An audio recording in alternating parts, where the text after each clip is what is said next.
Vamos nos assentar, que a gente possa concluir então o trabalho de hoje.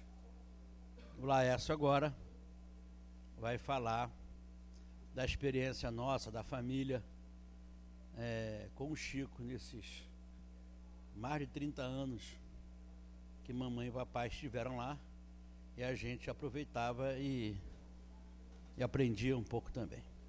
Que Jesus nos abençoe.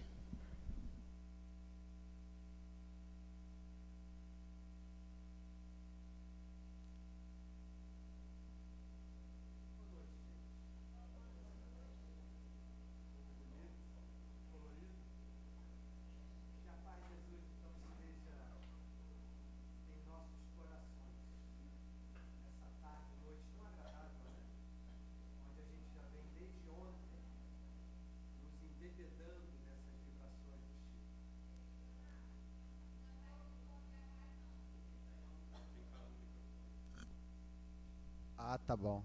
Vamos começar de novo. Então, eu estava dizendo que a gente vem desde ontem de noite, desde muito tempo, né? Mas desde ontem de noite mais intensamente, se abastecendo dessas vibrações boas que falar sobre Chico Xavier nos traz. Eu estou me propondo, nesses momentos que a gente vai estar aqui conversando, a continuar falando do Chico, mas se é um encontro de amigos do Chico Xavier, vamos também falar um pouquinho dos amigos do Chico Xavier que são caros a todos nós, né? Que é o casal Lineu e Helenir, papai e mamãe. Porque o John e o Geraldo já nos abasteceram muito, e eu pretendo continuar fazendo isso um pouco, com informações sobre o Chico que são infindáveis. Casos, informações, conteúdo sobre Chico Xavier são infindáveis. E eles também me fizeram o favor, o John e o Geraldo, de contar vários casos que eu tinha pensado em contar. Então, para não repetir, eu vou trazer um pouco para o casal Lineu e Helenir e Lineu, que aí eles não contaram muito disso, né? Primeiro, então eu pretendo fazer isso, falar um pouco do Chico, mais no sentido de lembrar o que já foi lembrado de ontem para hoje, que a reencarnação Chico Xavier é um projeto de dimensões que talvez ainda a gente não consiga calcular. Então eu quero tocar um pouco nesse assunto. E depois trazer como que a nossa família chegou. Talvez, eu levanto essa tese, talvez fazendo parte desse projeto da reencarnação de Chico Xavier, com a contribuição modesta que pode ser dada para um projeto dessa envergadura. Encontro de amigos Chico Xavier.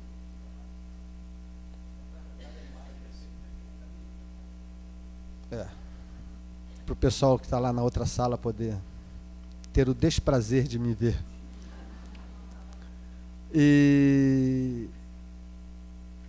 Então esse projeto dessa reencarnação, nós estamos desde ontem para cá falando no Chico,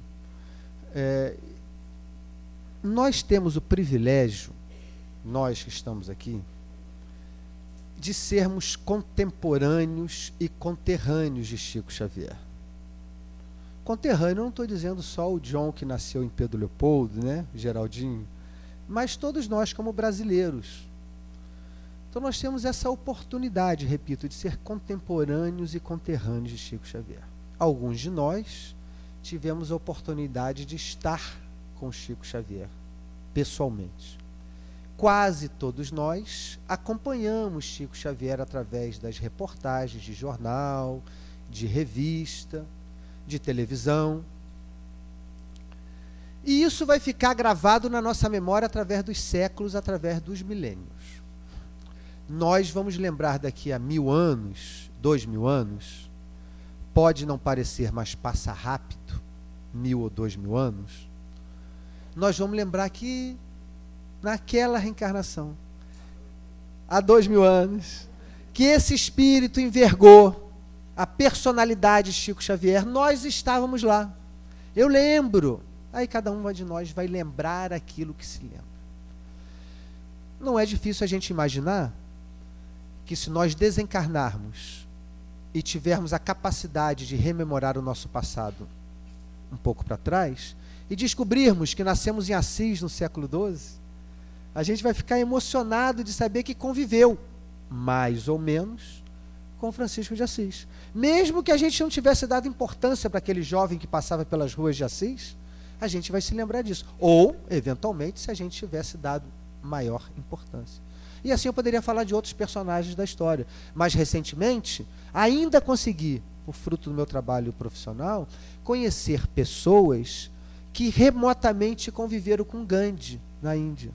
E eles falavam do êxtase, que era quando Gandhi passava na pequena vila e estava lá fazendo o seu discurso para não usarem o algodão da Inglaterra na sua forma de fazer a independência da Índia em relação à Inglaterra. Enfim, a reencarnação Chico Xavier vai representar algo parecido. Nós somos contemporâneos e conterrâneos de Chico Xavier. E encontros como esse, inclusive, vão ficar marcados. Eu não conheci o Chico, mas eu lembro que eu participei de encontros onde as pessoas que conheceram relatavam, falavam. Porque à medida que nós formos percebendo, porque talvez ainda não tenhamos condições de, à medida que a gente for percebendo o tamanho da obra e a dimensão da personalidade de Chico Xavier, nós vamos ficar mais impressionados com o fato de ter convivido de uma ou de outra maneira com ele. Já foi dito aqui pelo John que isso só faz com que a responsabilidade aumente. Isso é muito agradável por um lado, é confortador por um lado, mas aumenta a responsabilidade por outro.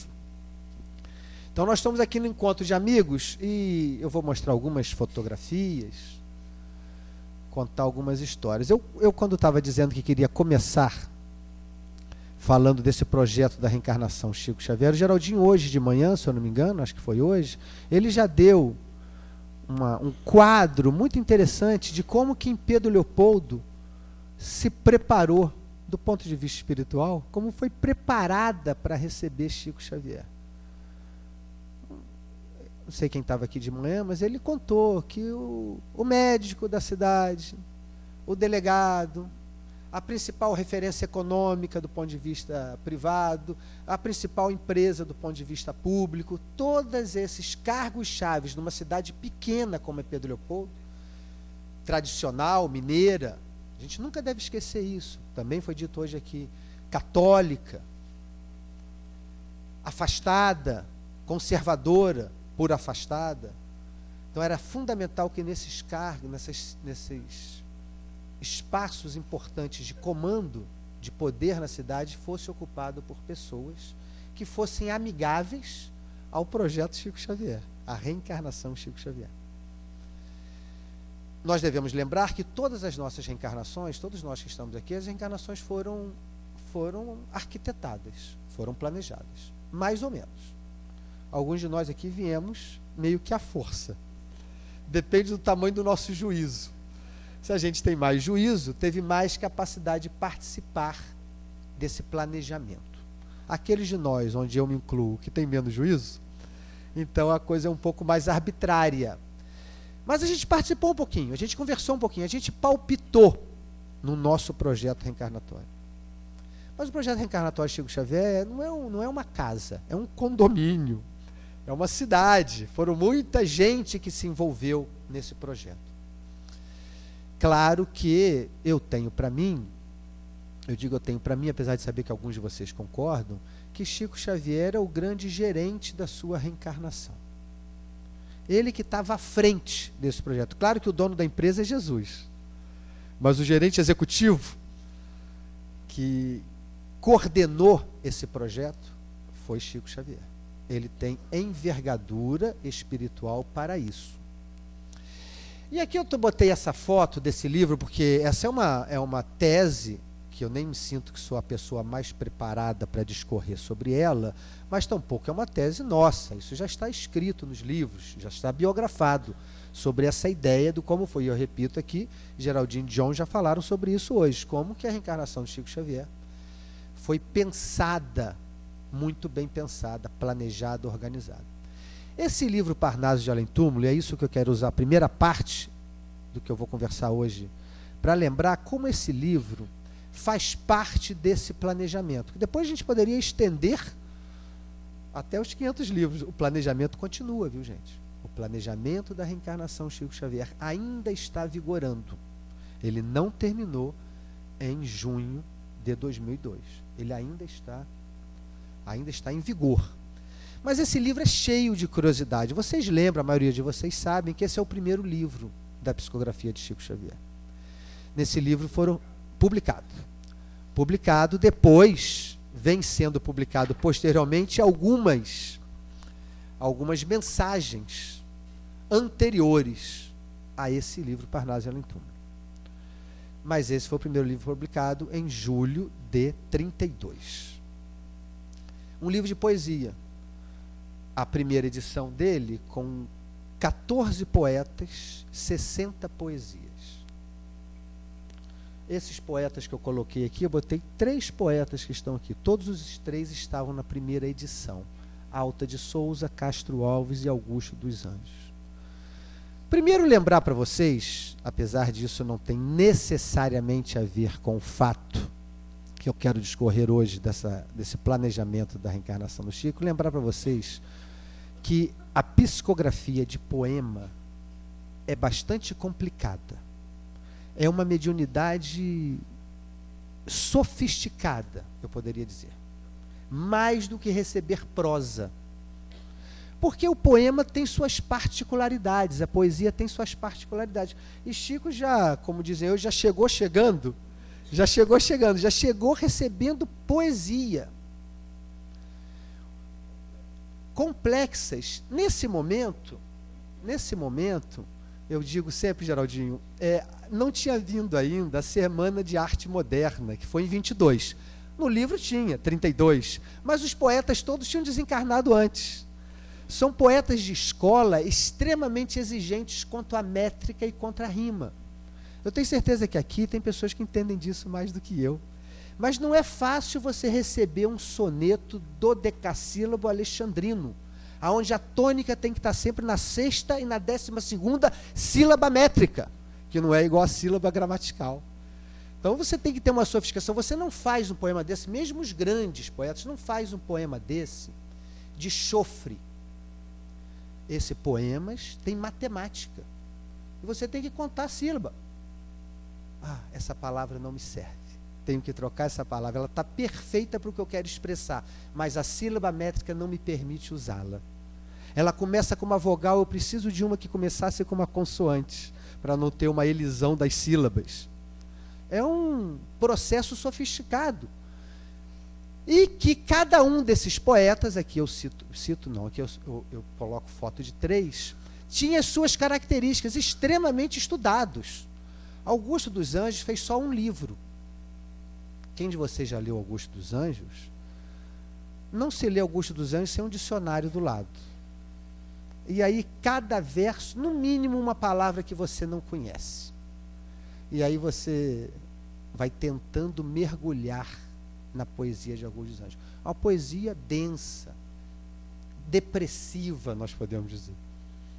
Eu teve uma época da minha vida que eu lia muito Augusto dos Anjos, estava em Viçosa na faculdade, daqui a pouco eu falei, eu vou largar esse cara. Eu vou largar esse rapaz porque ele não está me botando muito para cima. E versos famosos, né? Seu Linneu, quando fazia palestra sobre Parnaso de Além Túmulo, gostava de citar alguns versos de Augusto dos Anjos, ainda encarnado, para depois citar alguns dele desencarnado. E Augusto dos Anjos está em Parnaso de Além Túmulo. Quem estuda um pouquinho de Augusto dos Anjos sabe que ele tinha o hábito de ir coletar poesias no campo. Augusto dos Anjos falava isso. Os biógrafos dizem que ele falava para um amigo: vou ao campo hoje coletar uma poesia, colher uma poesia. Não que ele escrevesse, que ele versasse muito sobre coisas do campo, mas é onde ele sentia que ele buscava os seus versos. E a gente sabe que ele aparecia para Chico, ele apareceu para Chico, enquanto Chico regava a horta de alho da bodega, né, do Felizardo Sobrinho, onde ele ia lá regar sua horta, e Augusto dos Anjos aparecia e declamava para ele as poesias, de maneira que Chico ficasse mais afeito, sensibilizasse mais o seu aparato mediúnico, a sua... Mas aí Augusto dos Anjos falava que Chico não entendia aquelas palavras, né? Aí que Augusto dos Anjos falou assim: com você não tem jeito mesmo, não, você não entende. De noite eu vou lá ver o que a gente consegue fazer. Então, receber poesia é uma arte, tanto assim, que desde a primeira edição até a sexta, que é a definitiva, que é só de 55, agora já com 259 poemas, 56 poetas, muito dessas informações eu tiro da tese de mestrado do Alexandre Caroli Rocha. Muito interessante, vocês podem baixar ela aí, põe Alexandre Caroli e Parnaso, vocês já conseguem baixar essa tese só sobre o livro Parnaso de Além Túmulo, tese defendida na Unicamp. Depois ele faz a tese de doutorado dele sobre Humberto de Campos, que também é bastante interessante. Não sei se você já trouxe ele aqui, não. Mas vale a pena trazê-lo para Belo Horizonte. Moro em Belo Horizonte hoje. Então, muitas dessas informações eu tiro de lá. Da primeira edição até a sexta definitiva, que se passaram 33 anos, foram acrescidos vários poemas, e vários deles foram reorganizados brevemente, foram reeditados em função da métrica. Quer dizer, o poeta escreveu, isso acontece, viu, gente? Quem de vocês já escreveu um soneto sabe disso. O poeta escreveu, um tempo depois ele leu e fala: meu Deus, errei nessa sílaba. Me equivoquei, porque quem escreve um soneto, depois de escrever um soneto, faz um verbo que chama escandir. Você tem que escandir o soneto para poder ver se ele está preciso do ponto de vista métrico. E às vezes você, mesmo quem tem experiência, faz e comete algum deslize nessa escansão. Então eu tenho a impressão que lá do plano espiritual é igual, porque Augusto dos Anjos pedia a Emmanuel para falava com Chico: temos que trocar por problemas de métrica tal palavra por tal palavra. Olha que coisa mais bonita. Tá, fecha o parênteses da poesia. Não vou fechar o parênteses da poesia. Vou falar mais uma coisa sobre poesia. Poesia é um tipo de linguagem universal. Eu ainda acho que Parnaso de Além Túmulo, Geraldo, John, Leonardo, ele ainda carece de alguns adjetivos para nós podermos precisar a importância dessa obra. A gente nunca pode falar qual fruta a gente gosta mais, né? É difícil, né? Também qual livro do Chico a gente gosta mais, é um negócio complicado. Qual é o mais importante, então, é impossível. Mas eu quase que acho que Parnaso é pouco citado quando se fala dos livros mais importantes de Chico Xavier, mais transcendentes. Parnaso de Além Túmulo é absolutamente transcendente. Não só pelo que eu venho falando, por muitas outras coisas que eu poderia falar. O Alexandre, na tese dele, fala que ele relaciona os poemas de Parnaso de Além Túmulo com os capítulos, as partes e capítulos do Livro dos Espíritos. Todos os poemas de Parnaso de Além Túmulo dão conta de uma parte do Livro dos Espíritos. Mesma estrutura. Olha aqui, cá entre nós, olha que viagem. Que viagem. O livro foi sendo burilado ao longo de 33 anos para poder ter o conteúdo doutrinário que sintetiza a chamada doutrina dos espíritos, o espiritismo. Parnaso de Além Túmulo sintetiza. E é interessante quando a gente lê Parnaso que não são poesias necessariamente, eu vou dizer assim, de conteúdo moral cristão. São de conteúdos doutrinário. Ou seja, algumas falam sobre a evolução das espécies. Ali não tem nada de caráter moral. Fala da evolução. Augusto dos Anjos tem uma poesia enorme lá, dificílima. Ele fala da evolução. Alta de Souza fala do processo de reencarnação. Alta de Souza era uma poetisa muito triste. Ela nasceu em 1875, no interior do Rio Grande do Norte, e desencarnou em 1901, tísica. Com 15 anos foi descoberto que tinha tuberculose. E com 25 desencarnou. O grande amor da vida dela ela não pôde viver, porque os irmãos não permitiram, porque achavam que podia prejudicar a enfermidade dela. Então a poesia dela é de uma tristeza, Alta de Souza. Tem um único livro chamado Horto, livro que foi, ela em vida, foi prefaciado pelo grande Olavo Bilac, que era um poeta que também está em Parnaso e que era também muito reconhecido já em vida. E ele prefaciou, então ele coloca Alta de Souza já em alta consideração no meio poético, fazendo esse prefácio. E a poesia dela é doída, é doída. Quando a gente tem tempo, não é o caso hoje, a gente compara a poesia dela em vida, Eudo Augusto em vida e desencarnado. Se vocês lerem Alta de Souza em Parnaso Além Túmulo, continua doída. Ela usa normalmente os 2 primeiros quartetos para falar da dificuldade dela na vida aqui na Terra, ainda se lamentando daquele tempo de dores. E os 2 últimos tercetos, ela já fala da vida nova que ela vai começar a trilhar a partir de agora. Não poderia termos uma Alta de Souza pela pena de Chico Xavier otimista. Não seria Alta de Souza, seria outra. Então é interessante a gente ver isso em Parnaso. Os poetas continuam com as suas características. E isso foi o que causou muita celeuma. Esse livro, e aí eu vou voltar ao eixo do que eu quero conversar hoje, esse livro causou polêmicas enormes no meio literário brasileiro. Quem era esse, se o John me permite, matuto de Pedro Leopoldo? Quem era esse, a capital do Brasil, aqui no Rio de Janeiro? Quem era esse iletrado que mal completou a 4ª série primária e que agora vem falar em Augusto dos Anjos, reverenciado por todos os literatos brasileiros? Vem falar em Alfonso Guimarães, em Castro Alves. Eu não falei de Castro Alves, o poeta dos escravos. Quem lê Navio Negreiro e não chorar um pouquinho está com o coração muito endurecido. E ele volta falando dos mistérios da evolução, né? Da luz, do mistério da luz, na poesia de Chico Xavier. Então isso causa uma celeuma. Que história é essa? E aí as pessoas vão lendo e vão tomando os seus partidos, tomando partido em relação àquela obra. Não, esse rapaz leu muito. Esse rapaz com 20 anos, 22 anos, lá em Pedro Leopoldo, naquela época, leu muito esses poetas, de tal maneira que ele consegue reproduzir a maneira de, que é a expressão traduzida do francês que se usava para isso. Ele escreve a maneira de. Mas alguns outros falam assim, não, não é possível. Se é Monteiro Lobato, grande Monteiro Lobato, fala, se foi ele que escreveu tudo isso, temos que dar não uma, mas todas as cadeiras da Academia Brasileira de Letras para ele. Falou isso na Academia Brasileira de Letras, Monteiro Lobato falou. Não uma, mas todas. Porque a dimensão, o conteúdo, a métrica, a rima que ele traz é desses poetas aos quais assinam essas poesias. Então isso causou, repito, uma grande celeuma. Chico Xavier, o John hoje falou que Chico Xavier virou popstar, não sei se você usou esse termo, popstar a partir do Pinga Fogo. Mas Chico Xavier, nos anos 30, com Parnaso Além Túmulo, já começou a ser muito, muito falado. Falava-se muito dele exatamente por causa dessa celeuma literária.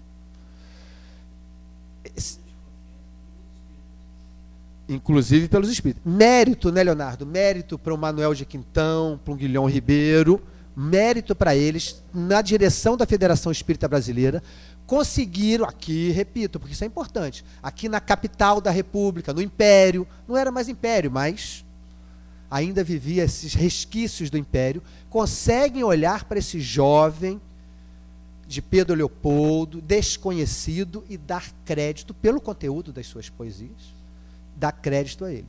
Eu fico pensando, viu, John, você terminou com o Emmanuel hoje, eu fico pensando se nós vamos ter essa categoria quando a gente olhar Emmanuel, ou se os antigos do movimento espírita não vão ficar assim, não vão botar o nariz empinado e não vão reconhecer. Não é fácil para os mais velhos reconhecer os mais jovens. Então, muito mérito para essas pessoas. Guilhom Ribeiro era uma pessoa de altíssima cultura, altíssima envergadura espiritual, e reconheceu aquele jovem. Leôncio Correia, Antônio Lima também. Os 4 que reconheceram, está me lembrando aqui, Geraldinho, essa magnitude da mediunidade de Chico Xavier ali no Parnaso de Além Túmulo. Entre esses, então, só caminhando nessa conversa minha, mas dizer para vocês que isso faz parte dessa estratégia reencarnatória.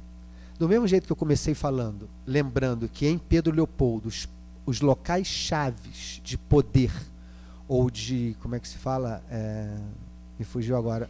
Projeção, tinham pessoas que apoiavam mais ou menos Chico Xavier, se não apoiavam muito, não eram contra, e outros apoiavam muito por serem espíritas. Também, na federação, da mesma forma, esses personagens que nós falamos eram fundamentais que estivessem ali naquele momento para reconhecer Chico Xavier. Então, além disso, a importância de que Chico Xavier recebesse esses poetas para pegar emprestados seus nomes. Quem era Chico Xavier? Quem era Augusto dos Anjos, Olavo Bilac, Alfonso Guimarães, Castro Alves, Alta de Souza, e por aí a gente vai. São 56. Guerra Junqueiro, Antero de Quintal, todos que a gente estudou. Quem não gosta muito de poesia, mas também ouviu falar nesses nomes porque foi obrigado a estudar sobre eles nos bancos escolares. Então, nesse projeto de reencarnação Chico Xavier, primeiro ele tinha que pegar esses nomes emprestados, se apresentar. Ele fala isso de uma maneira linda, né? Ele fala isso de uma maneira poética, como ele é poeta. Ele fala isso que era a hora de chamar o povo para a praça. Declamar poesia no coreto, para chamar o povo para a praça. Porque depois do povo na praça, vinham os dois autores, muitos autores nos 500 livros de Chico Xavier, mas os dois autores, né, centrais, eixo, que é a obra de Emmanuel, as obras de Emmanuel e a obra de André Luiz. Quem é Emmanuel? É o guia espiritual mais famoso do Brasil, mas é guia espiritual de Chico Xavier. Quem fez Emmanuel ser famoso é Chico Xavier. Quem fez André Luiz ser famoso é Chico Xavier. Até porque André Luiz é um pseudônimo. Emmanuel tem algo de pseudônimo também. A gente não reconhece, não foi nos dito nenhuma encarnação dele aqui na Terra com esse nome de Emmanuel. É o nome que ele assume. Eu costumo brincar, nessa encarnação dele como guia de Chico Xavier, que o espírito mais encarnado que foi Emmanuel, né? A gente fala dele como se tivesse convivido com ele. Então, os poetas, nessa estratégia de reencarnação, os poetas emprestaram nome para Chico Xavier, colocaram Chico Xavier na pauta da conversa, porque essas conversas se desdobravam nos jornais, não era só na Academia Brasileira de Letras, eram crônicas e crônicas defendendo uma outra tese, de que sim, essas poesias vinham desses autores desencarnados, e outra que não. Isso era esse rapaz que fazia. Tem uma dessas crônicas, que eu não vou lembrar agora, em que ele faz uma bela crítica. Pena que eu não lembro o nome agora. Ele faz uma bela crítica sobre as poesias do Parnaso. Quando a gente começa a ler, a gente acha que ele está defendendo Chico Xavier. Ele era muito católico, esse crítico. Ele é um crítico literário. E ele faz uma bela crítica. A gente começa a achar que ele está defendendo. No final ele fala assim, mas como não pode ser mediunidade, que isso não existe, só pode ser coisa do diabo. Ele termina de como é que pode um crítico fazendo uma crítica assim, bem procedente, bonita, bem argumentada. O último parágrafo dele, ele fala, isso aí, como não pode ser mediunidade?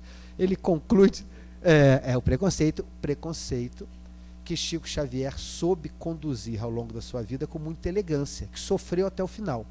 Alguns de vocês falaram hoje sobre a dificuldade do Brasil, da Minas Gerais católica conservadora e do Brasil católico conservador daquela época, receber Chico Xavier. E aí eu lembrei que no livro do Marcel Souto-Maior, que fala sobre o filme, estão me acompanhando, né? O livro do Marcel Souto, o filme foi feito em cima do livro do Marcel Souto-Maior. Mas o Marcel Souto-Maior aproveitou a onda e fez um fotolivro sobre o filme. Não sei quem de vocês já viu. E lá está escrito da dificuldade de achar uma igreja em Minas Gerais para fazer as cenas da igreja. Que o bispo, não sei se bispo, arcebispo, está escrito lá, falou para o Daniel Filho. As igrejas de Minas Gerais continuam de portas fechadas para Chico Xavier. 2009. Essa informação está perdida lá no livro. Eu digo, olha, interessante. As igrejas, então, não, isso agora, em 2009, a gente até passa batido por essa informação. não nos preocupa. Mas lá na década de 30, lá na década de 40, a gente sabe as dificuldades que foi enfrentar. E o Chico, ele teve que viver numa corda bamba, gente, muito interessante, falando do projeto da reencarnação Chico Xavier. Porque ele teve que viver entre a fama e o anonimato. Não o anonimato, entre a fama e a humildade. Porque ele sabia, como gerente da sua reencarnação, que a fama era importante.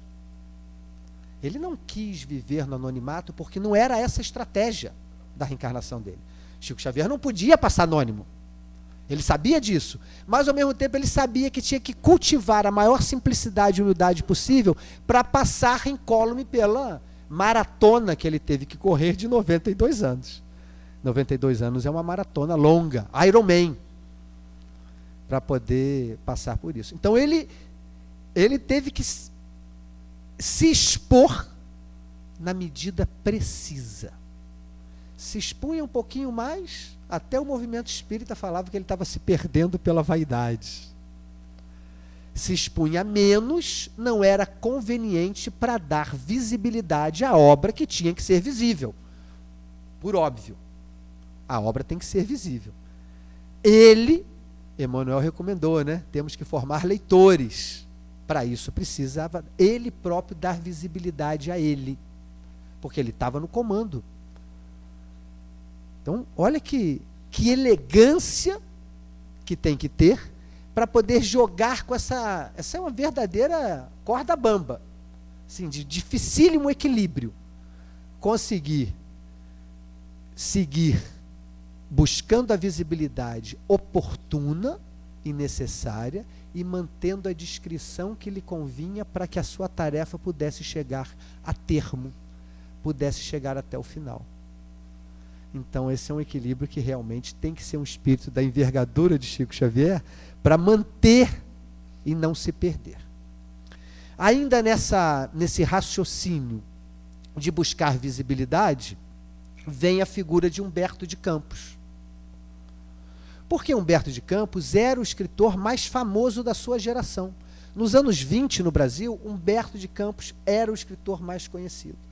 Pessoas compravam um jornal para ler suas crônicas. Tinha mais de 20 pseudônimos. Dentre eles, o Conselheiro 20, grafada romana. Depois ele põe Irmão X, né? Irmão 10. E quando teve o problema lá da família dele, exigir os direitos autorais sobre a obra de Chico Xavier. E foi outro caso interessante. Também deu muito, apesar de fez o Chico sofrer bastante, mas também deu muita visibilidade ao Chico. Humberto de Campos, repito, era o escritor mais conhecido da sua geração. Ele escrevia em jornais, escrevia livros, crônicas, poesia, escrevia vários gêneros literários. E as pessoas, como eu dizia, compravam o jornal para ler Humberto de Campos. E ele escreve 2 crônicas sobre Parnaso e Além-Túmulo. Essas 2 crônicas, ele pega um gênero um pouco... Ele não defende, mas também não é que ele fala muito mal, ele ironiza um pouco, ele brinca, né? Isso lá nos anos 34, se eu não me engano, as 2 crônicas. E ele desencarna em dezembro de 34. Não é isso? Dezembro de 34 ele desencarna. Olha bem como é o plano espiritual. Tenho para mim, não sei se meus amigos concordam, que ele desencarna e Emmanuel fala assim, esse me interessa. Esse me interessa. Humberto, vamos conversar. E talvez Chico fale assim, Emmanuel, né? Esse me interessa. Quer ganhar os bônus hora? Explica para ele o que é bônus hora. Que isso é interessante, né, gente? Humberto de Campos era uma pessoa boa, podemos dizer assim, sem nenhuma tentativa de julgamento. Também não era uma pessoa muito boa.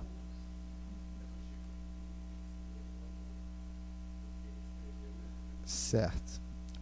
O Geraldinho está lembrando que o Humberto se envergonha das crônicas que ele fez sobre o Parnaso e Além-Túmulo em vida.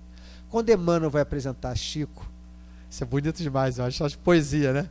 Quando Emmanuel vai apresentar Humberto a Chico, Humberto fala assim, você é o menino do Parnaso? Bonito isso, né? De Pedro Leopoldo, você é o menino do Parnaso? Bom, O que eu estou querendo dizer quando eu digo que Humberto... Daqui a pouco eu vou dizer por que eu estou dizendo, me atrevendo a dizer que Humberto de Campos era uma pessoa boa, não tem por que dizer que não, mas era uma pessoa como a gente. Um homem inteligente, muito culto, ele se notabilizava pela cultura, né? Se notabilizava por citar muitos autores antigos, gostava de citar a natureza para introduzir suas crônicas, gostava muito de citar a Grécia, autores clássicos, e a gente vê isso na obra por Chico Xavier, como ele volta e meia está citando autores clássicos, isso era a característica dele quando encarnado. Mas aí, Emmanuel conversa com ele, ele aceita, teve juízo e aceitou. E ele então começa a escrever já em março de 35, 3, 4 meses depois, não deu 4 meses depois da desencarnação dele, ele já começa a escrever através de Chico Xavier. Mensagens que primeiro foram publicadas no Palavras do Infinito, pela LAC, e depois estão em Crônicas de Além Túmulo, já pela Federação Espírita Brasileira. Que a Federação Espírita Brasileira, às vezes, ela batia uma insegurança nela, e aí ela falava, é Humberto de Campos, porque Humberto de Campos, repito, gente, eu não sei se hoje nós temos... Há um tempo atrás eu comparava com Veríssimo. Veríssimo estava mais na alta da moda, eu acho, todo mundo queria ler Veríssimo. Eu comparava com Luiz Fernando Veríssimo. Eu não sei se hoje nós temos um autor onde todos estamos correndo atrás para lê-lo assim com avidez, apesar do Paulo Coelho ser muito lido, mas me parece também, ele não escreve crônicas em jornal, enfim, escreve até um pouco. Né? Não sei se nós temos um autor que comparasse com o desejo que as pessoas tinham de ler Humberto de Campos naquela época. Enfim, Humberto começa a escrever em... O colega de redação, foi citado nele aqui hoje, o niteroense, Clementino Alencar, colega de redação de Humberto de Campos, fala, não, agora já é demais, né? Agora é meu amigo, não é só os poetas, é ele que está escrevendo. Sentavam lado a lado. E aí, ele foi a Pedro Leopoldo. E aí está em 2 livros, né? Está em 2 livros, Notáveis Reportagens de Chico Xavier, e o outro é parecido o título, mas são 2 livros, editados, Mensagens do Além Túmulo, não, Mensagem... São 2 livros que são iguais, inclusive, a diferença entre um livro e outro é uma reportagem, tem uma reportagem de diferença entre um livro e outro, eu tenho os 2. E aí o Clementino de Alencar escreve daquele jeito bom dos repórteres de antigamente escrevendo. Ele conta ele no trem, ele conta a chegada em Pedro Leopoldo, ele conta o contato dele com Chico Xavier, se impressiona com a figura de Chico Xavier, é o que está escrito lá. Chico Xavier vai e entrega para ele no hotel, pede licença ao chefe dele, sai, vai lá, volta, está tudo escrito nas reportagens, entrega uma caixa com material que ele havia recebido, e Clementino de Alencar começa a olhar aquilo tudo e começa a escrever. Telegraficamente, mandava para o Rio de Janeiro. As reportagens começaram a fazer sucesso, que era para ele ficar 1 semana, ele ficou quase 2 meses em Pedro Leopoldo, mandando mensagens que não são diárias, mas são quase. Às vezes falhava, 2 dias, uma mensagem, 2 dias depois ou 3 dias depois vinha uma mensagem, dando conta das reuniões, das entrevistas com o Chico, das reuniões que ele começou a participar. E começou a fazer aqueles testes que são até simplórios, né, mas são válidos, que é rubricar folha, mandar pergunta em envelope fechado, perguntas sobre medicina, sobre economia, sobre situação mundial, aquela mensagem em inglês. Aí Emmanuel manda a mensagem em inglês. Mas aí alguém esperto lá do Rio de Janeiro, quando leu a mensagem, falou, tem um erro numa preposição. Quem já tentou falar inglês sabe que as preposições são chatas de usar, né? Aí tinha um erro lá, um D, preposição D, estava meio... Aí alguém é interessante isso, né? Já coloca em xeque toda a mediunidade de Chico Xavier, porque tem um erro numa preposição de uma mensagem. Em inglês. Aí Emmanuel pede desculpa, diz que está estudando ainda inglês no plano espiritual e que, portanto, ele não tinha ainda condições de escrever em inglês perfeito. Tudo isso pela psicografia do Chico. Dizem que no Rio de Janeiro, o Globo era o jornal mais importante do país, como até hoje, junto com o Estado e com a Folha, repito, o Globo da capital do país. E as reportagens começaram a sair na primeira página. Alguns de nós ainda vimos jornais assim, onde as reportagens começavam na primeira página, embaixo continua na página tal. Não eram esses jornais de hoje só de manchete. E então as reportagens sobre Chico Xavier davam tanto ibope que começaram. Chico Xavier sempre foi bem bom de ibope. sempre foi bom de público. Impressionante. Tudo que faziam com o Chico, desde sempre, era sucesso garantido. Claro, apesar além da figura dele, esse negócio de falar com os mortos sempre gerou muita curiosidade na história da humanidade, né? O Pinga Fogo até hoje é o programa televisivo de entrevista mais visto do ponto de vista de televisões em percentual, né? Obviamente não. Quanto? 94% dos televisores estavam ligados no programa Pinga Fogo, que foi em 71, não é isso? 2 vezes, julho e dezembro. Então, só para terminando por esse assunto, como que a reencarnação Chico Xavier, estou conseguindo me fazer entender, juntando com o que nossos amigos já falaram hoje durante o inteiro, como é um projeto todo organizado, todo pensado. Vamos usar os poetas, 56 poetas, a maioria deles conhecidos, a grande maioria, alguns não, pouquíssimos não. A grande maioria. Vamos usar Humberto de Campos. Humberto de Campos tem livros lindos, né, gente? Quem de nós não se emociona ao ler Boa Nova? Um dos livros que Chico dizia que mais gostava, né, era o Boa Nova. Quem de nós não se emociona? A introdução do Boa Nova é lindíssimo. Humberto de Campos fazendo uma espécie de meia-culpa. Poesia pura, o Boa Nova. E quando eu falo assim, um parênteses que não é tão parênteses, quando eu falava que Humberto de Campos é uma pessoa de vida, eu diria razoavelmente como as nossas, para escrever aquilo tudo que ele escreveu, é porque ele estava do lado do Chico. Chico não pode ser visto como apenas um medianeiro, como apenas um instrumento mediúnico. O que ele nos quis fazer crer durante muito tempo. Se o movimento espírita viu Chico Xavier durante muito tempo apenas como medianeiro, apenas como que escrevia, é culpa dele também. Porque ele fazia questão de falar isso o tempo inteiro. Não sei de nada, é Emmanuel que está aqui do meu lado me dizendo. Não sei de nada, vou perguntar aos amigos espirituais. Doutor Bezerra está dizendo que vai te curar. Doutor Bezerra está te receitando isso. Olha o que eu falava antes. Na tentativa de se equilibrar entre a fama necessária e oportuna e a discrição conveniente para chegar ao termo da sua jornada, essa era uma das estratégias. Chama Humberto de Campos, chama Olavo Bilac e Castro Alves, mas é eles que estão falando, eu não sei de nada. Eu só estudei até a 4ª série. Eu nunca li nada, não sei nada. E aí conta a historinha de Augusto dos Anjos, chamando ele de burro. Conta a história. E a gente ri com a história que ele conta, que Augusto dos Anjos chamou ele de burro.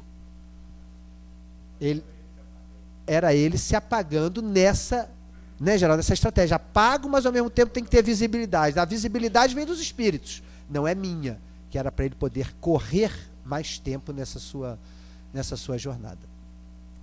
Então, saindo dessa introdução, eu já falei de Humberto de Campos, aqui tem fotos de livros dele encarnado, o Boa Nova, que eu falei antes. Então, eu encerro aqui essa parte e espero ter me feito entender, porque aí a gente poderia continuar nessa prosa, e eu repito, aí essa prosa é uma prosa que tem que ser feita entre muitas pessoas, cada um pegando um aspecto de como que a reencarnação Chico Xavier foi se desdobrando dentro desse planejamento, e que eu digo até hoje é assim. Vamos trazer para cá. Vamos trazer para cá para o Jeff. Falei que a gente ia sair um pouco só dessa esfera de falar do Chico e trazer para o casal Helenir e Lineu. A gente às vezes fala Lineu e Helenir, o casal, né? Mas no movimento espírita, lá em casa a gente brincava, era Helenir e Lineu no movimento espírita. Em outras áreas da sociedade podia ser até Lineu e Helenir, mas no movimento espírita era Helenir e Lineu. E esse é o episódio aonde Chico vem receber o título de cidadão fluminense e acaba se hospedando lá em casa.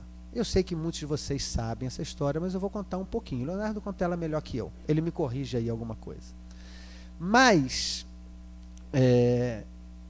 um dado momento da nossa vida lá, eu nasci em 65. Então eu tinha 8 anos, e papai resolveu pegar os 4 filhos mais velhos. Marlete e Fabinho ficaram em casa, não mereciam. E nós fomos viajar pelo Brasil. Essas viagens, a gente acabou fazendo 2 dessas viagens. O sonho de papai era fazer outras, acabou não acontecendo. Ele queria mostrar as capitais do país para nós. Aí nós fizemos a primeira viagem pelo que seria Sudeste e Centro-Oeste. Então fomos visitar Goiânia, fomos visitar São Paulo, fomos visitar Belo Horizonte, Brasília. Bom, nessa viagem, Dona Helenir dá um jeito, como copilota, dá um jeito de passar por Uberaba. A gente sabe lá a maneira que ela fez, a gente conhece a história, mas vamos resumir. Ela acabou conseguindo passar por Uberaba. Conseguiu passar por Uberaba num sábado. Papai, digamos, não faria tanta questão de conhecer Chico Xavier. Mamãe, vocês sabem, foi criada em lar espírita, e ela conta de como que o pai dela, vovô Leonardo, falava com carinho daquele jovem médium de Pedro Leopoldo. Então, a mamãe nasceu cultivando dentro dela esse amor por Chico Xavier. O que nós sabemos que não é um amor desde que ela nasceu, é um amor que já vem desde antes. Mas fiquemos assim, né? Um amor desde que ela nasceu foi cultivado em lar espírita. Então ela tinha esse desejo de conhecer, esse sonho de conhecer Chico Xavier. Consegue organizar, consegue estar em Uberaba num sábado. Vai no grupo espírita da prece e descobre que Chico estaria lá de noite. Organiza as crianças, organiza os filhos e tal, e na hora que devia estar lá no grupo espírita da prece. Chovia muito e descobre que Chico não ia naquele dia. Chico não ia naquele dia. Então vocês imaginam, ela volta para o hotel, faz o que tem que fazer, né? Quem conhece sabe que não era de deixar a peteca cair. Então faz o que tem que fazer, despacha filho para dormir, marido. Aí eu vou inverter a ordem da história. Conta logo. E foi para o banheiro. Foi para o banheiro chorar. Chorou de joelho. Era a minha chance de conhecer o Chico. Eu nunca mais vou conhecer Chico Xavier. Hoje é mais fácil viajar, né, gente? A gente tem que sempre pensar nas épocas que nós estamos falando, né? Era uma situação. Uberaba é longe, Niterói são 1000 quilômetros. E nunca mais vou poder ver Chico Xavier. Ela falava isso, né? Não mereço conhecer Chico Xavier. Ela contou aqui já, muito bom a senhora lembrar isso. Eu não mereço conhecer Chico Xavier. Continuamos a viagem, nós não ficamos sabendo disso, viu, gente? Nós não ficamos sabendo que ela foi para o banheiro chorar. Ninguém, nem papai. Nesse mesmo ano, Chico Xavier vem a Niterói receber o título de cidadão fluminense. E aí, por essas coisas também, vocês conhecem essa história, o telefone na véspera toca lá em casa, perguntando se mamãe podia receber Chico Xavier na casa dela. Porque a casa que eu receberia teve problema com água. Vocês veem que espírito até corta água quando tem que cortar. Não dá para brincar. Não dá para brincar. Até corta água. E eles, então, lá em casa tinha um quintal, muitos de vocês conhecem, e ali foi recebido Chico Xavier. Meses, só no mesmo ano, gente. Poucos meses antes, ela chorando de joelho, que nunca mais conseguiria conhecer Chico Xavier. Que não merecia. E aí, ela recebe Chico Xavier em casa. Isso aconteceu por 2 anos seguidos. Chico Xavier, no outro ano, eu não sei, não lembro por quê que ele veio. Tarde de autógrafo no Caio Martins. Aí ele foi lá em casa, almoçou lá em casa e descansou lá em casa. Eu lembro bem que o perturbado aqui foi jogar bola na praia de Caraí. Fui jogar bola na praia. Quando o Chico chegou, quando eu cheguei, ele já estava lá em casa. É cada uma, né, gente? Seu Lineu e Dona Eleni cortaram um dobrado danado. Mas eu lembro, essa cena eu lembro de eu chegando lá em casa, sujo de futebol, e tomar banho rápido e tal, para poder ver o Chico. O Chico foi descansar no nosso quarto, os 4 meninos dormiam no mesmo quarto. Vocês veem o tamanho do meu karma. E aí a mamãe organizou, bonitinha demais, né? Que ela organizou cama de um, lençol de outro, né, Yara? Colchão, cama de um, lençol de outro, travesseiro e cobertor. Cada um, para poder depois cada um de nós ficar com uma parte daquele, com aquele legado, é um legado, né? Com aquele legado de Chico Xavier. E aí, a partir daí, a partir daí, eles começaram a estabelecer essa amizade. Mamãe, vocês sabem, nós aqui frequentávamos a UME, onde fomos evangelizados. A minha evangelizadora está aqui, a Yara.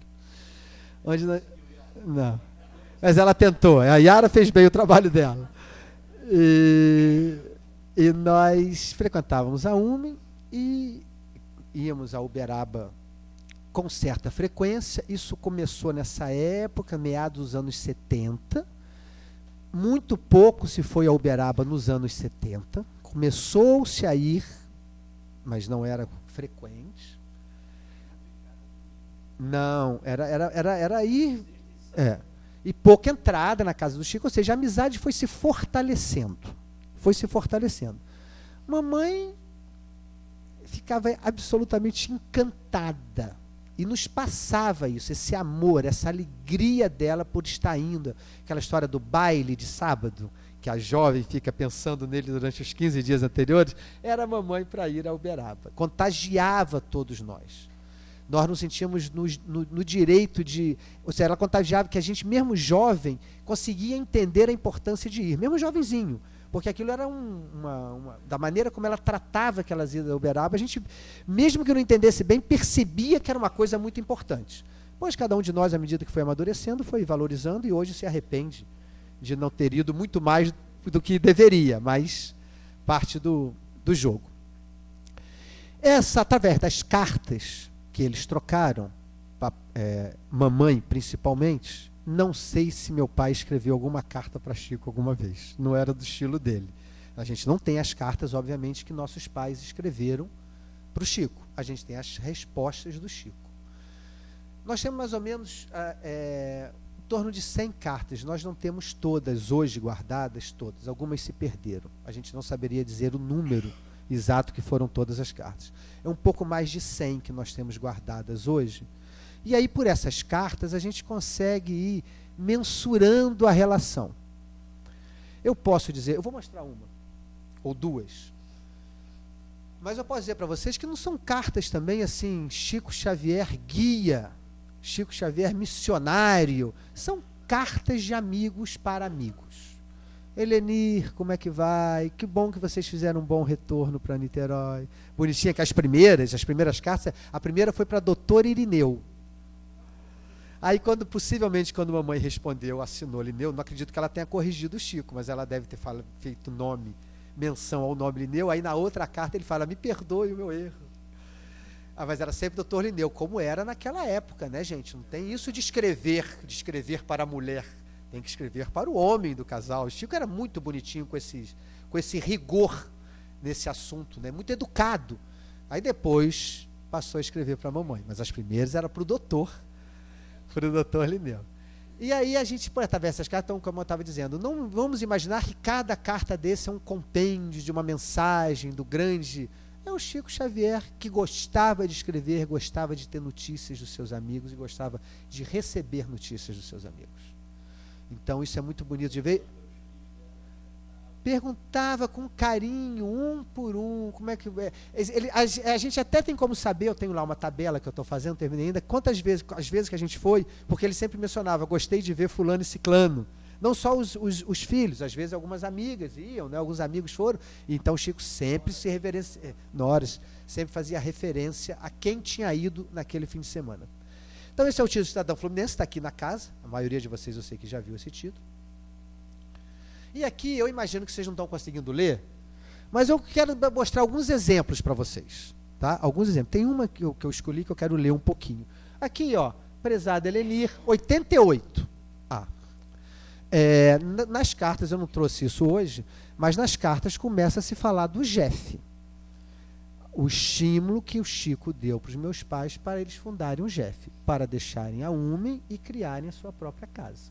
Quer dizer, essa casa aqui é filha do estímulo que o Chico deu para os meus pais poderem organizar. Estávamos bem na UME, estávamos desenvolvendo as tarefas que tinham que desempenhar, mas havia uma necessidade de ampliação das tarefas que o Chico entendeu que deveria se dar numa nova casa. E aí, durante os anos 80, foi essa gestação do Jeff e mamãe perguntando, como fazemos, devemos, temos condição, não temos condição, e o Chico é enfático, orientando eles para fazer. Só um exemplo, prezado Helenir, Deus nos abençoe. Que você com o Lineu, Dodô, sempre falava de vovó Dodô, tem várias notas, vários cartões do Chico para vovó. Natal, Dia das Mães e aniversário de vovó. Cartões, mais do que cartas.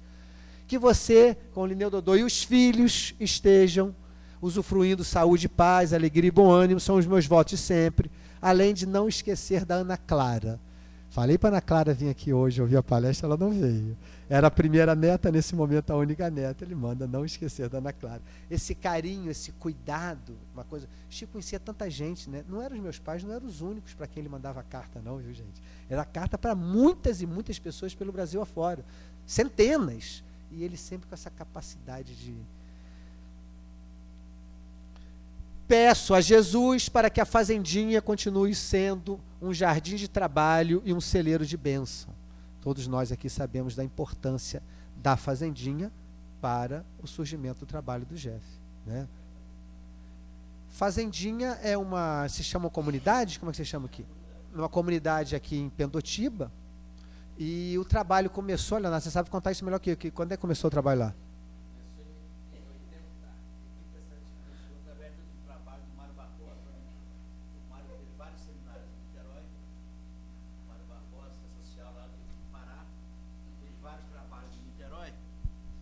Vários seminários, e aí sugeriu na UME, na época, que a UME, cada frequentador da UME que quisessem, deveriam adotar, entre aspas, uma família carente. Então o Miguel distribuiu mais ou menos isso. A dona Neide Gameiro e o seu Carlinho foram os primeiros que foram para a fazendinha, porque tinha pessoas carentes de vários bairros de Niterói. Dona Neide e o seu Carlinho foram lá e ficaram assustados com a miséria daquilo lá. E veio e falou com a mamãe, nisso tem que ir lá, tem que ir à fazendinha também, não escolhe outro, escolhe alguém da fazendinha, você tem que ir lá, tem que ver a miséria. E mamãe foi, e mamãe adotou o seu José Damasceno, um homem viúvo, com 4 filhos. A mais velha tinha 7, 8 anos, e o menor tinha 6, 7 meses. E papai deixou lá bolsas de compra, que daria mais ou menos um mês. E na semana seguinte a mamãe volta e havia acabado tudo. Aí o José Damasceno, papai ficou conversando, o que houve? O senhor acabou tudo? Ah, o senhor lhe deu. Quem não tinha nada, a gente deu. E na miséria dele, ele deu para os outros. E aí mamãe entendeu que tinha que ficar ali. E aí começa um trabalho social que terminou lá. Porque 1 ano e meio antes de desencarnar, ela 27 anos lá, ela um ano e meio antes de desencarnar, acordou de manhã e falou assim, eu vou entregar a fazendinha para a prefeitura. E eu pensei comigo mesmo, ou minha mãe está obsediada, ou ela vai desencarnar, Eu pensei, obsediada ela não está, porque todas as tarefas estão fazendo, a mãe vai desencarnar. Eu fiquei preocupado. E aí doou-se para a prefeitura, e 1 ano e meio depois, ela veio efetivamente desencarnar. E aí começa aqui, o pessoal da fazendinha vem para cá toda quarta-feira, quarta e domingo. Lá tem uma creche chamada Helenir Meireles. Isso é centro espírita com cara de Chico Xavier. Começa pelo trabalho assistencial. Quer dizer, o Grupo Espírita da Fé começou na fazendinha, né? É grupo espírita com a cara dos milhares de grupos espíritas que existem pelo Brasil, estimulados por Chico. Vamos andar aqui um pouquinho nas cartas. Olha aí, ó. Cor, cheiro e alma de Chico Xavier, né, João? Aí, ó. Olha eles aí. Isso já o Chico com uma idade avançada. Tio Pedro. Faleceu? Faleceu, é.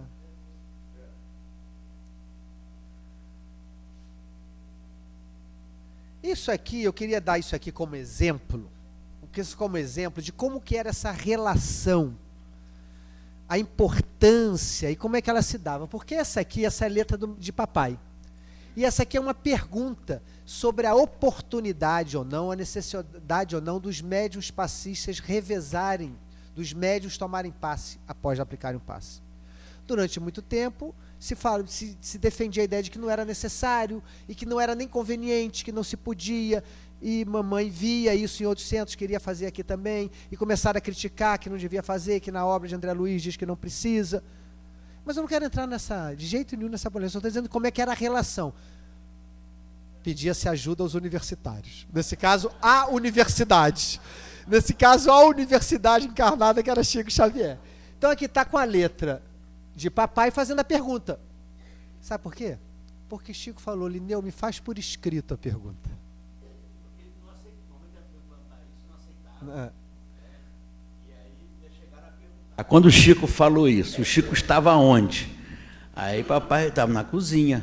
Na cozinha da casa dele. Na cozinha o Chico não vai receber. Alguém falou isso, né? O João Carlos Cunha, na mesma hora, implantou no grupo Herói Passanufo. Isso é como eu estava dizendo, não vou entrar nesse aspecto da polêmica, mas isso gerava polêmica.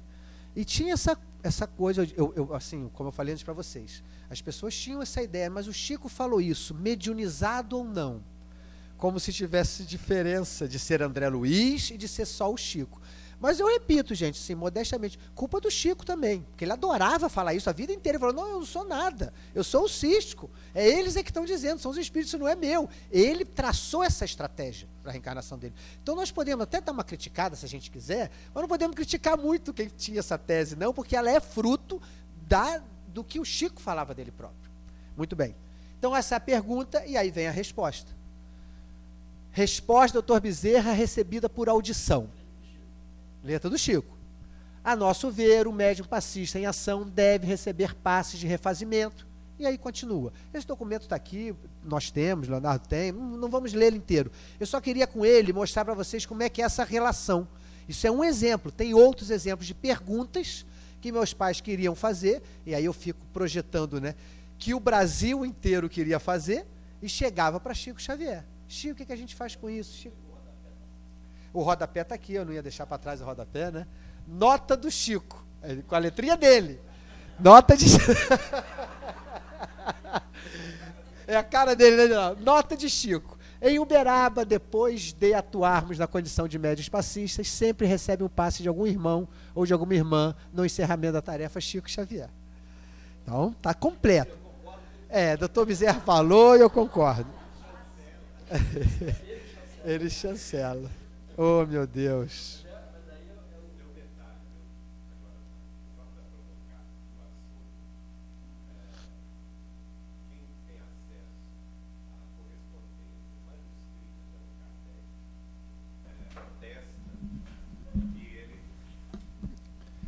Tem um detalhe que é o seguinte, quem tem acesso aos manuscritos de Allan Kardec que estão hoje preservados na cidade de São Paulo e que farão parte do Museu Espírita do Brasil, atestam que Allan Kardec tinha o mesmo hábito de Chico Xavier.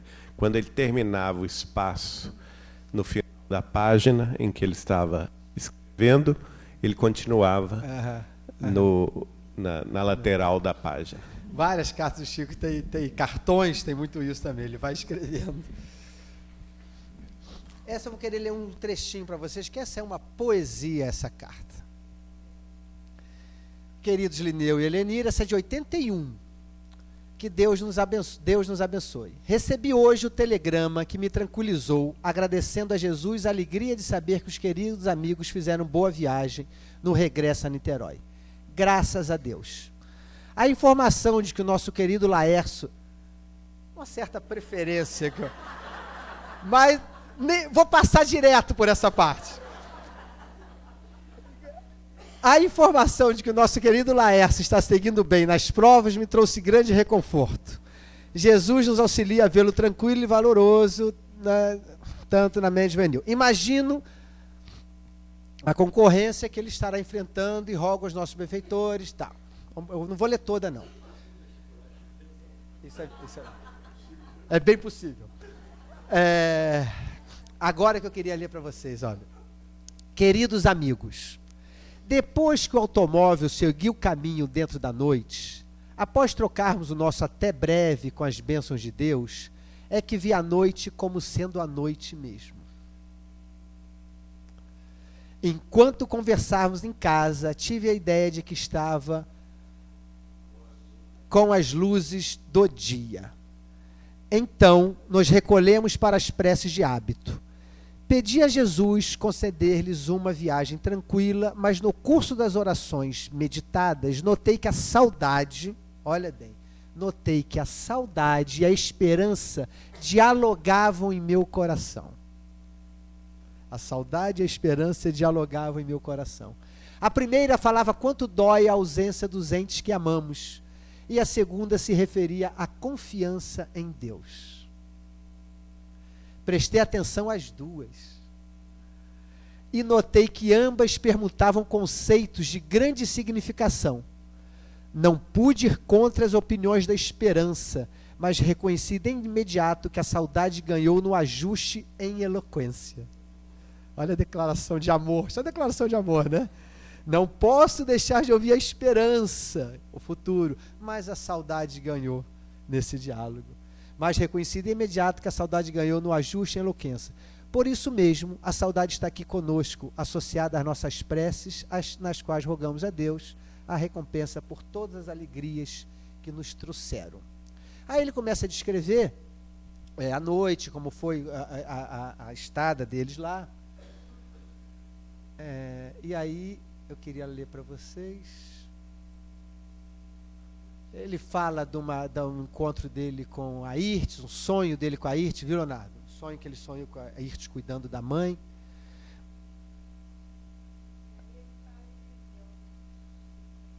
Tem. Eu queria ler isso aqui, ó, que ele fala, que é muito bonitinho sempre. Os jornais e os documentos preciosos da firma de Jesus. Vocês lembram da firma de Jesus? Talvez não seja todos que lembram. O papai, como tabelião, recebia as firmas do cartório. Reconhecimento de firma. Que é um dinheiro, como vocês sabem, trocado. Mas o valor individual é pequeno, mas no final do mês soma. E aí aquilo era um dinheiro trocado e o Chico gostava muito de dar dinheiro trocado. O Chico dava uma quantidade muito pequena de dinheiro, usualmente lá no abacateiro, no chamado abacateiro. E aí papai começou a levar, Chico, esse dinheiro trocado aqui, porque toda a dificuldade dos meus pais era conseguir achar um presente com que o Chico ficasse com ele. Não adiantava levar um relógio, uma camisa, mesmo um doce. Passava para frente. Então a mamãe foi arquitetando. O que eu vou dar que o homem fique? Mas, afinal de contas, você dá um presente, você quer que ele fique, né? Aí eles chegaram a essas firmas, aí o Chico falou, meu filho, são as firmas de Jesus. Isso é bonitinho demais, as firmas de Jesus.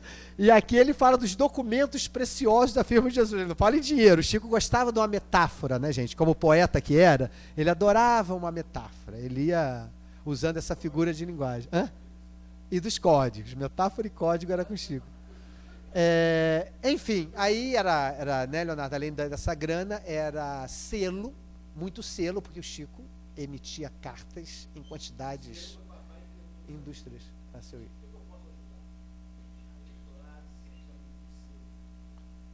E aí vai, gente, ó.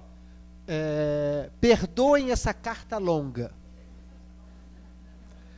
Muitas lembranças para Dodô, Leonardo, Liele, Júnior, Laércio, Fábio e Marlete, extensivamente a todos os nossos. Aí ele ia, né? Repito aqui a nossa afirmação de paz e luz, fiquemos com Deus. Ele se despedia muito com esse fiquemos com Deus. Fiquemos. A mãe falava muito isso com ele. Fique com Deus.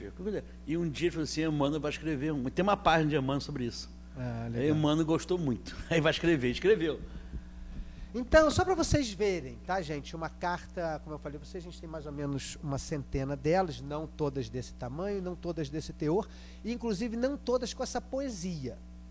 Porque essa carta aqui, essa digressão que ele faz sobre a saudade e esperança é uma coisa linda, né?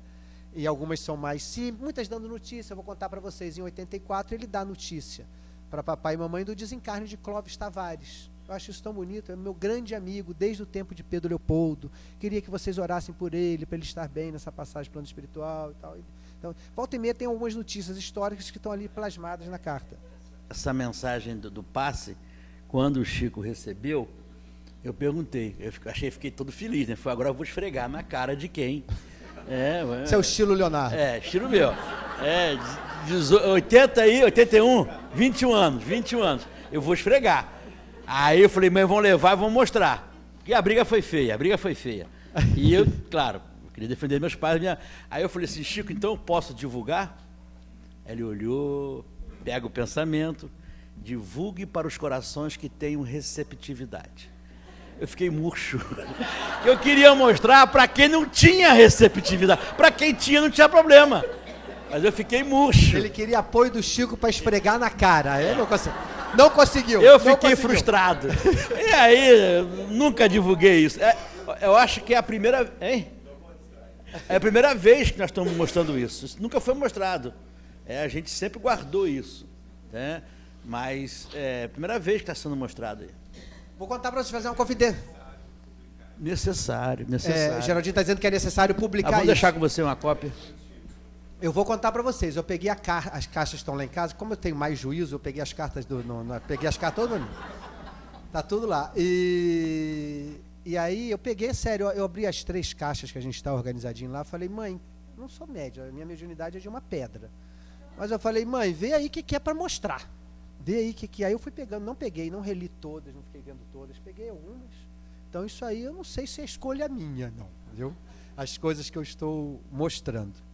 Esse aqui eu queria falar, a gente tem que ir terminando, falar para vocês, isso aqui é a capa de um caderno relativamente grande, não é um caderninho, com as mensagens que o Chico fazia.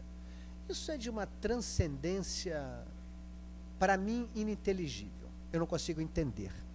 Como que Chico Xavier, nos anos 80, um dos homens mais famosos do Brasil, com a agenda que a gente sabe que ele tinha, dormindo de 5 às 6 da manhã, mas não dava para dormir porque a pressa não chegava até a outra esquina, como o Geraldo contou hoje, ele começava a fazer pressa e não conseguia pegar só uma rua. Ele ainda fazia isso, gente. Ele pegava um caderno, botava capa, isso aqui é a capa que ele fez no caderno. Aí colava e dentro botava as mensagens, recotava a flor, decalque. Tem as duas coisas, tem papel de presente.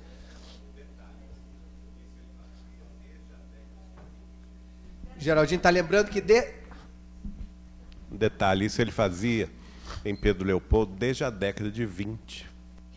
Desde a década de 20 ele fazia. Vai entender, né? Vai entender. O Bacelli conta uma história ótima, que eu não lembro de ter vivenciado isso. Poderia até, pelas vezes que a gente falava. O Bacelli diz que chega numa quarta-feira à noite, que o Bacelli frequentava a casa do Chico nas quarta-feira à noite, era um encontro que eles tinham em Uberaba.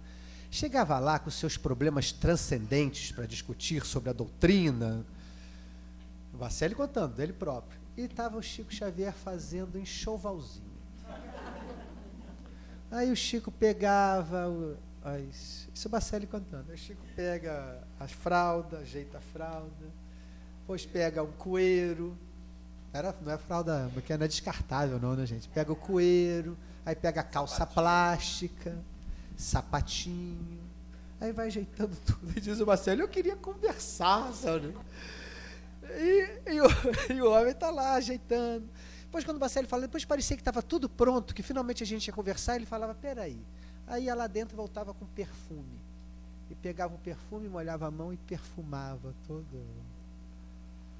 E que homem é esse, né? Para fazer a pergunta que já foi feita várias vezes hoje aqui. Que encontra nesse turbilhão que ele vivia. Isso faz lembrar São Francisco de Assis. Vocês lembram aquela passagem atribuída a São Francisco de Assis? Que quando ele estava regando as suas flores, perguntaram a ele, Francisco, e se você soubesse que ia morrer amanhã, o que você faria? Eu continuaria regando as minhas flores. Então, que calma é essa de Chico, que transcendente, está fazendo um enxovalzinho. Esse era um livro que ele fazia. Esse é o mesmo livro. Só para mostrar para vocês. E esse eu não poderia deixar de mostrar, né? Os meninos não têm. Ao querido sobrinho Laércio, com um grande abraço.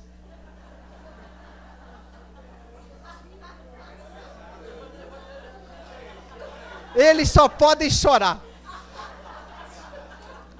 A data, 79, 30 de junho, não tinha visto. 30 de junho de 79. Era para mostrar hoje, não era? Eu vendo esse, eu olhei esse, eu falei, eu não vou resistir. Eu não resisti.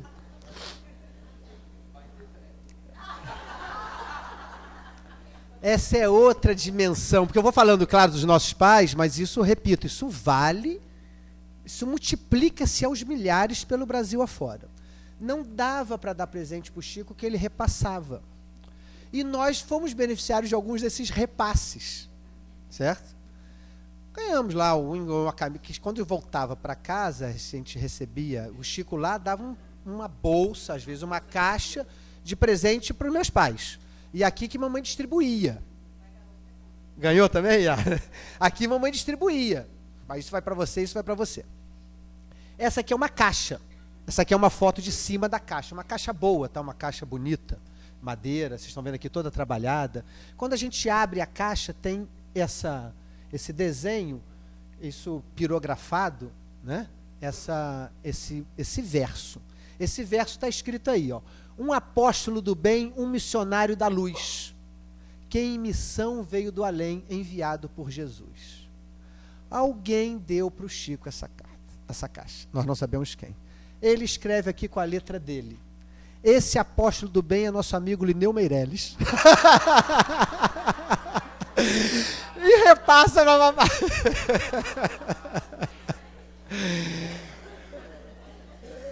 Essa é a cara do Chico, gente. É a cara. O Bacelli sintetiza isso de uma maneira linda, né? O Chico não levava elogio para casa.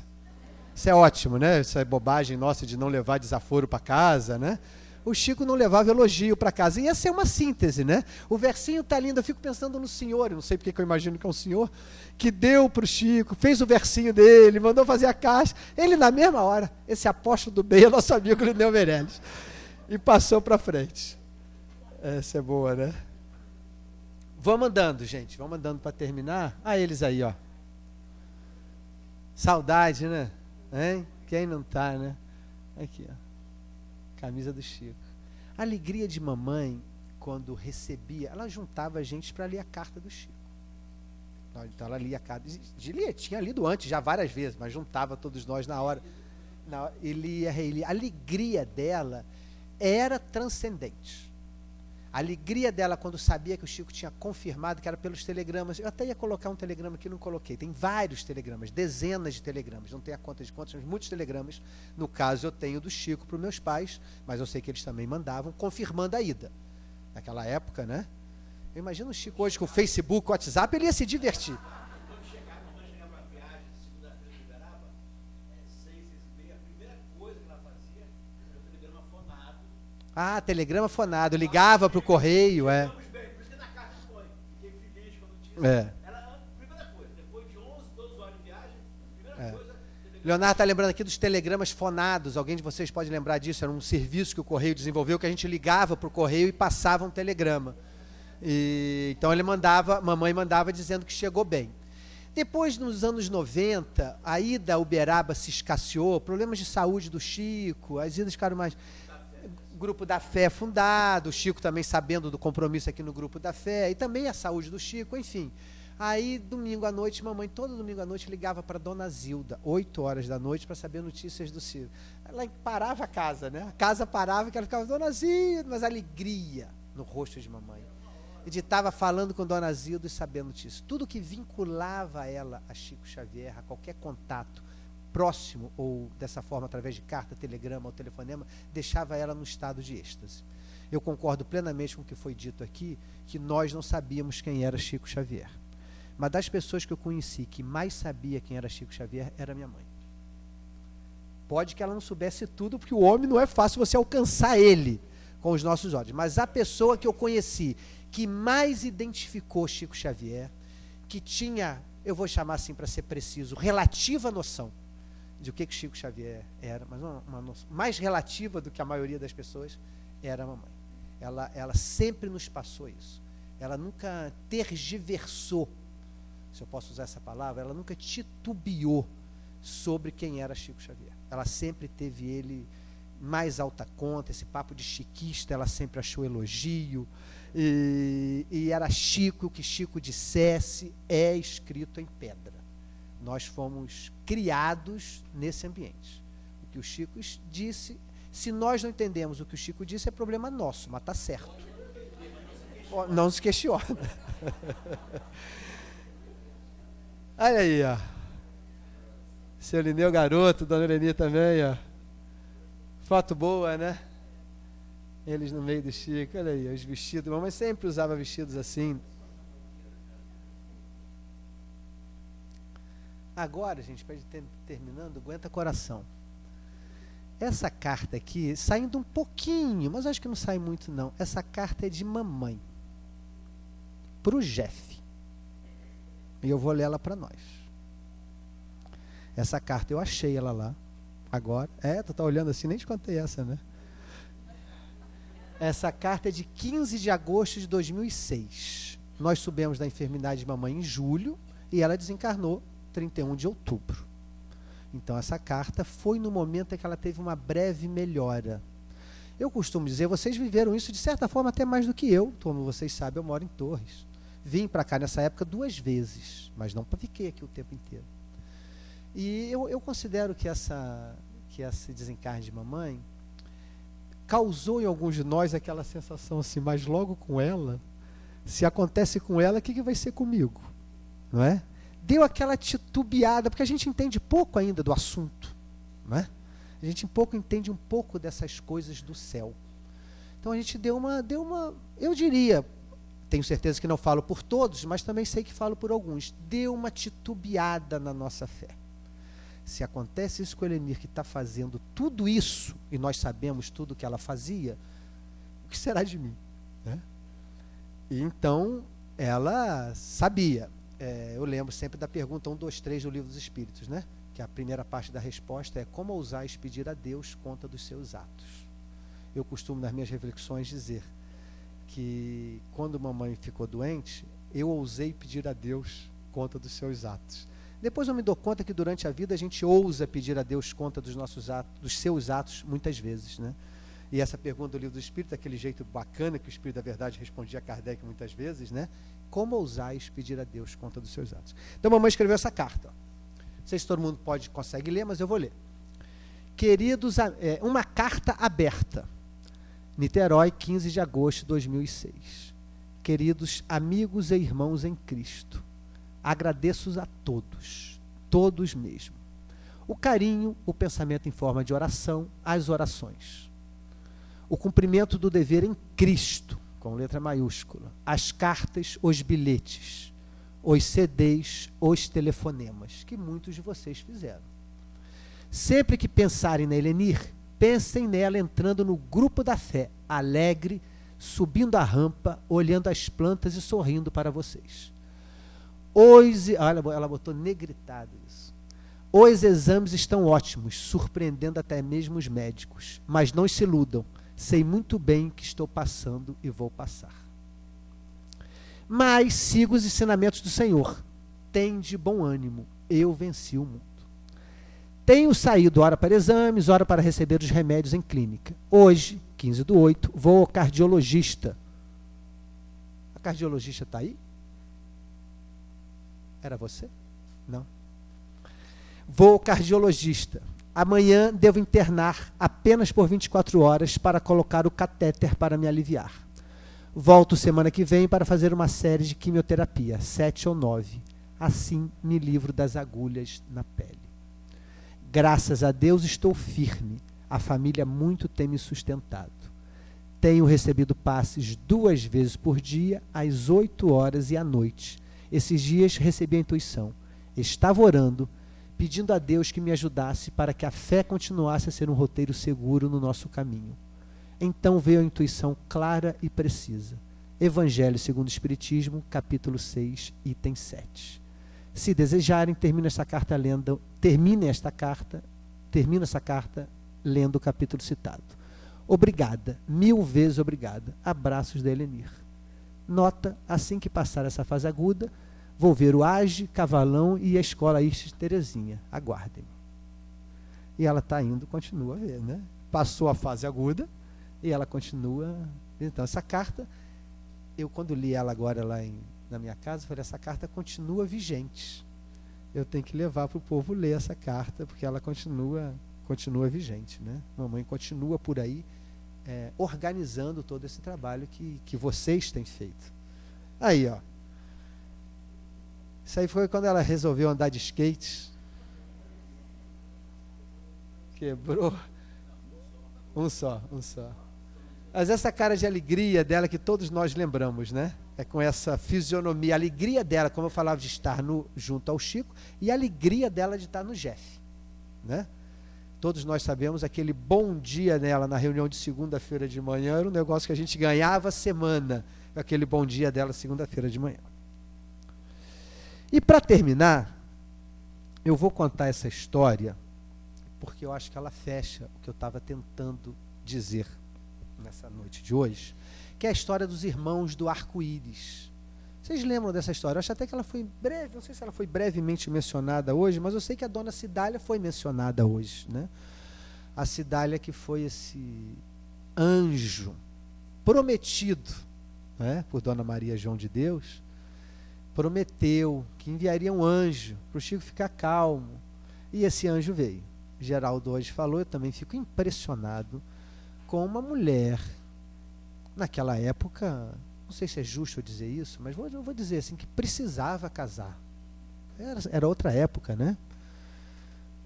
Uma proposta de casamento, um homem que ela gostava, constitui família, e ela fala assim, eu aceito, João, mas só se você juntar os seus 8 filhos do primeiro casamento.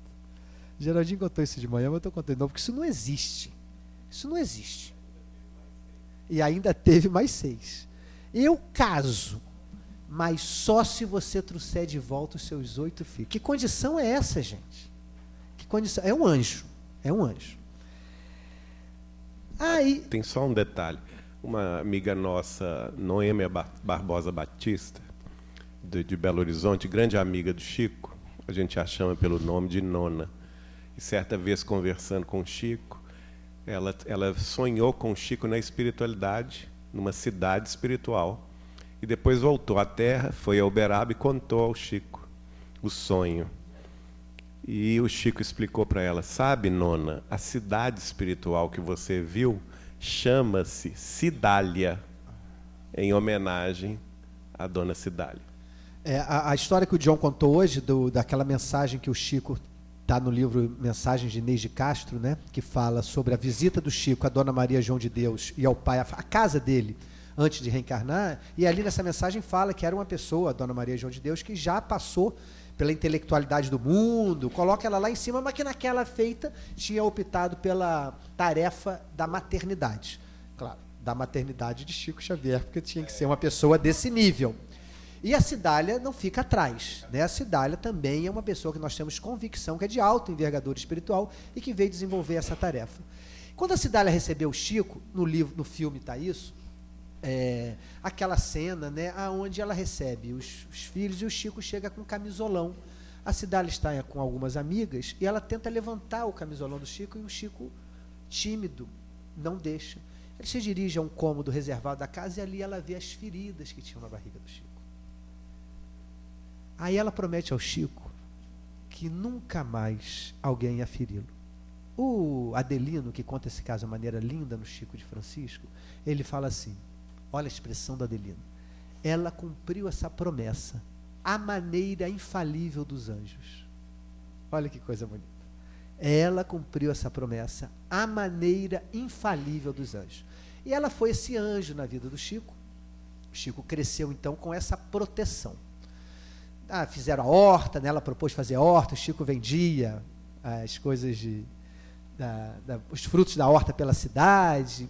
E quando o Chico chegava da escola, está lá narrado pelo Adelino, nesse livro, Chico de Francisco, quando o Chico chegava da escola, ele ia conversar com a mãe, e a mãe estava lavando roupa. Era a profissão dela. E aquele varal colorido, mas o Chico também via outras pessoas coloridas por cima daquele varal. E aquilo encantava ele. E ele falava com ela, mãe, estou vendo. E ela falava, meu filho, posso te ajudar. Eu não sei o que você está vendo. Eu não entendo dessas coisas. Mas, por favor, você só fala disso comigo e com o padre Sebastião Scarzelli. Não fala com mais ninguém. Não fala com seu pai. Porque, como a gente sabe, ela tinha temor que o pai, sabendo, internasse o Chico ou tivesse como louco, como acontecia, como já tinha acontecido. Então, o Chico contava. E ele falava, mãe, mas da onde vêm essas pessoas? E o Chico, e ela não sabia dizer para ele.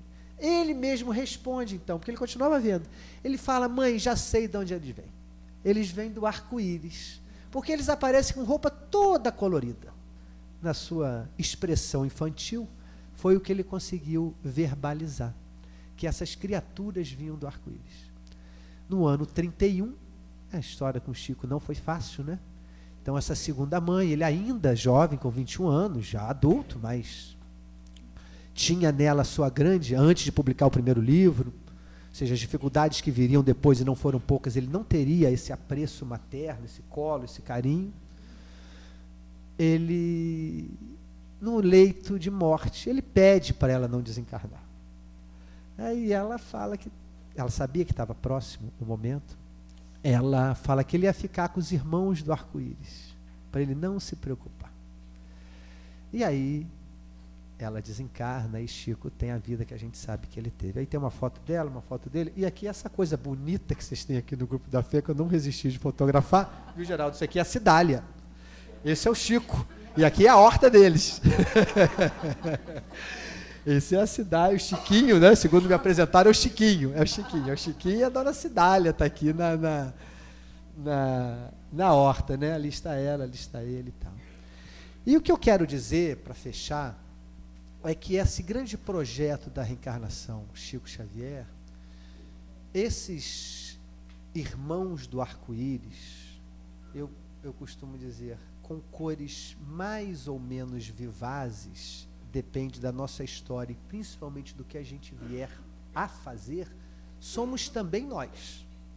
Os irmãos do arco-íris eram os poetas que vieram pelo Chico, era Humberto de Campos, os irmãos do arco-íris eram Manuel de Quintão, Guilhom Ribeiro, Helenir e Lineu, fazem parte desse grupo, João e Geraldo, que estão nos prestigiando com a presença hoje, e tantos outros vieram fazendo parte dessa trajetória, dessa história, desse planejamento da reencarnação Chico Xavier. Somos todos irmãos do arco-íris. As cores com que a gente vai pintar essa nossa presença nesse arco-íris depende das nossas responsabilidades que a gente assumir perante o privilégio que nós estamos tendo de sermos contemporâneos ou conterrâneos Chico Xavier. Essa foto somos nós no arco-íris, ontem à noite, simbolizando isso que eu queria contar, essa responsabilidade que a gente sente e, por outro lado, essa responsabilidade que a gente deve assumir. Não é conveniente ignorá-la.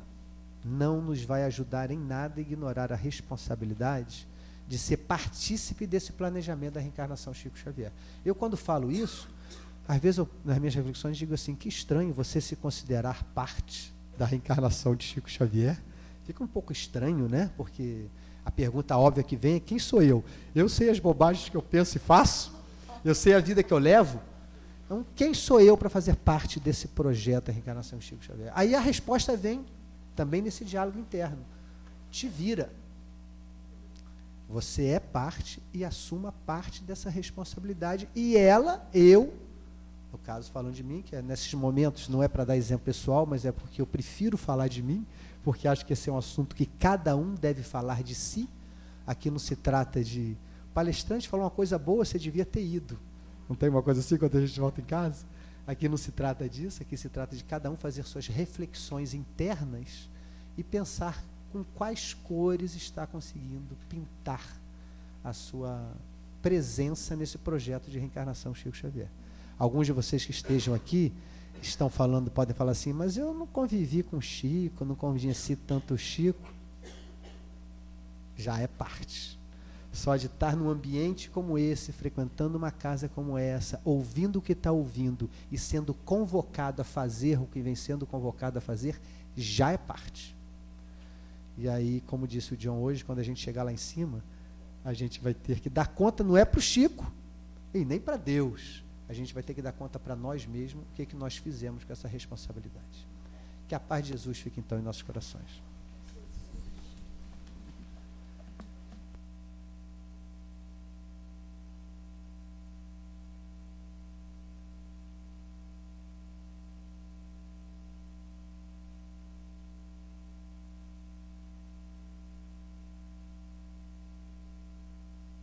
Deliele, está por aí? Então a gente agradece a participação de todos. Deliele se dirige para cá, a gente vai agradecendo. Sim, eu vou pedir. Tem? Então, por favor. Então o João vai botar uma prece que ele é cantado, Deliele então conclui para a gente terminar a nossa reunião amanhã às 9 horas, tá? De 9 ao meio-dia. E a gente encerra então o nosso evento. Agradecemos de antemão a presença de todos, desejando uma noite calma, de reflexões profundas, e que amanhã nos encontremos de novo aqui.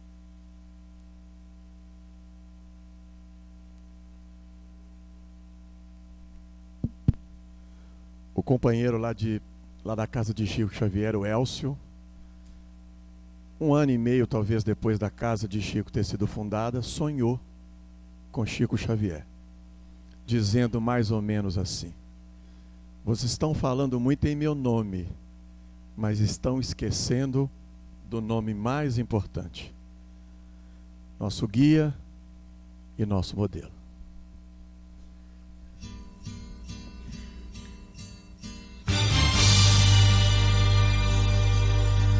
Certo dia um homem esteve aqui, tinha o olhar mais belo que já existiu.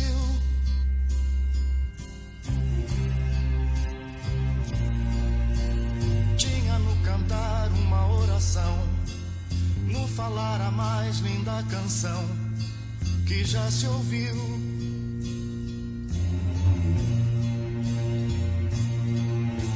Sua voz falava só de amor, todo gesto seu era de amor e paz. Ele trazia no coração.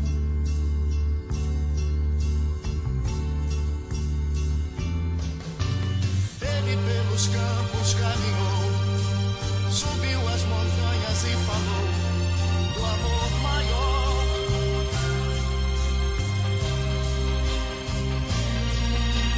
Fez a luz brilhar na escuridão, o sol nascer em cada coração que compreendeu.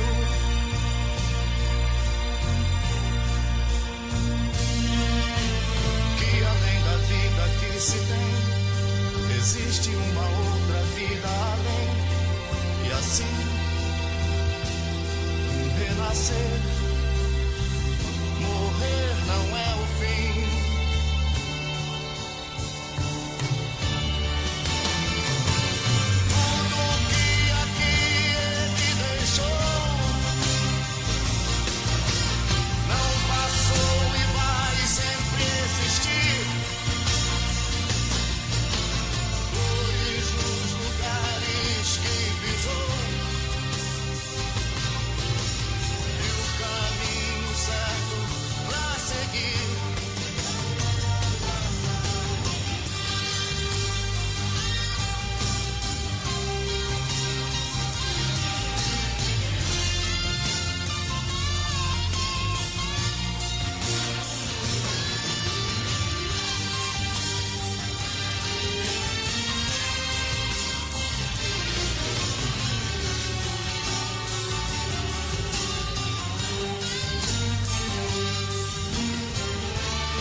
Eu sei que ele um dia vai voltar e nos mesmos campos procurar o que plantou.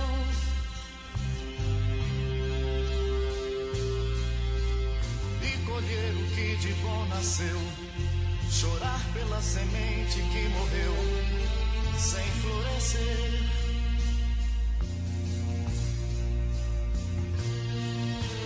Mas ainda há tempo de plantar, fazer dentro de si a flor do bem crescer, pra lhe entregar quando ele aqui chegar.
Quando chegamos assim, Senhor Jesus, ao término deste dia memorável, Senhor, que para sempre esperamos fique guardado na nossa mente, para lembrarmos assim das doces vibrações que nos envolveram, recordando Chico, da sua passagem, recordando, Senhor, a Tua presença através deste homem. Queremos também reter em nossos corações a alegria deste encontro, lembrando da alegria do Chico, para que, nas lutas e dificuldades da vida, que fazem parte do nosso crescimento, que possamos manter, Senhor, esta alegria, este bom ânimo, esta coragem para avançarmos na estrada que o Senhor nos assinalou há tanto tempo, que o Chico veio clareando para nós através do seu exemplo, através dos seus livros, das suas mensagens. Que possamos assim reter para sempre as emoções deste encontro, mas que possamos, Senhor, nos vermos também fortalecidos nesta caminhada, retendo a importância de todos nós, para que avancemos, para que o Teu reino de paz, o Teu reino de amor e luz possa se implantar na terra. Sabemos que o Senhor espera e conta conosco, conta com o nosso corpo, com as nossas mãos, com os nossos pés, com a nossa palavra, com os nossos olhos, para que possamos avançar. Que possamos, então, diante de tantas bênçãos recebidas, nos vermos mais fortalecidos na fé, na coragem e no bom ânimo. Ainda lembramos, Senhor, neste momento de oração, que essas bênçãos que nos envolveram possam sair do grupo e envolver a nossa rua, a nossa cidade, o nosso estado, o nosso Brasil, a terra abençoada que nos acolhe. Que essas vibrações de paz e luz do nosso Chico, do Teu amor, Senhor, envolva a todos. Fique em nossos corações e que em Teu nome, em nome dos benfeitores espirituais, que zelaram, que zelam e que proporcionaram esses momentos de profunda alegria e emoção. E em nome de Deus, nosso Pai, que possamos assim interromper o nosso dia de estudo e trabalho, e que, se for permitido, amanhã que possamos estar de volta. Muito obrigada, que assim seja, graças a Deus.